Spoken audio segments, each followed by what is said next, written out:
The images you're about to see are not from a protest, but from a government event meant to inspire hope. Calm early morning, groups of youth walking in, bright-eyed. They began arriving before dawn, some on foot while some packed in matatus. Thousands of young Kenyans drawn by the promise of opportunity.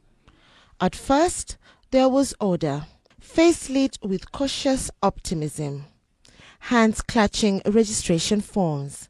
This was supposed to be the beginning of something new.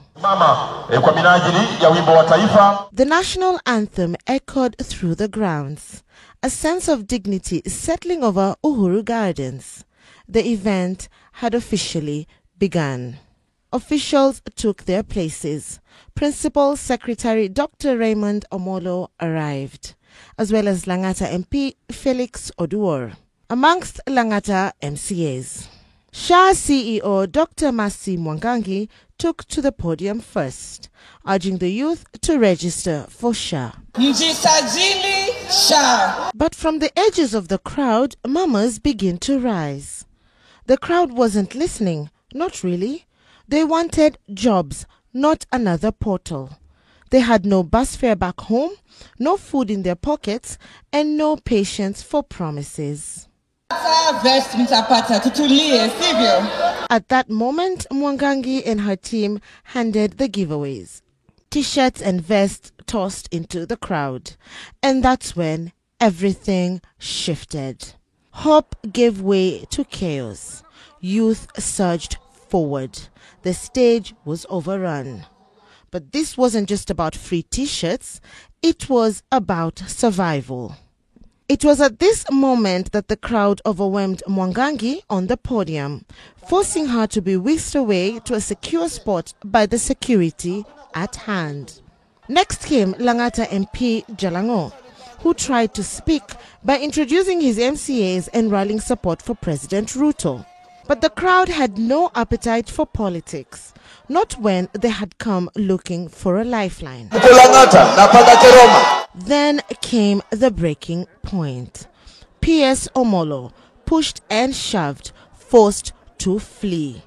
A principal secretary chased off stage by the very same youth he came to serve. Even artists couldn't calm the storm.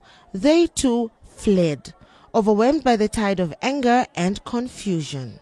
There was no speech, no program, only chaos and a bitter truth exposed. From what we saw today, it is obvious that the youth need more jobs.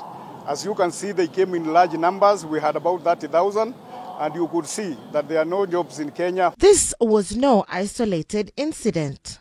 This was a symptom of a bigger sickness, where youth are boxed in between a shrinking job market, rising taxes, and leaders who seem out of touch. And as Kenya continues to raise taxes without raising incomes, the question grows louder. Where does the money go? In a country bursting with potential, the youth are being told to wait again. But today, they didn't wait. They surged and the system flinched. It is a nation dealing with a population ready to erupt. Manual jobs provided, proving to be a drop in the ocean for the crisis that looms.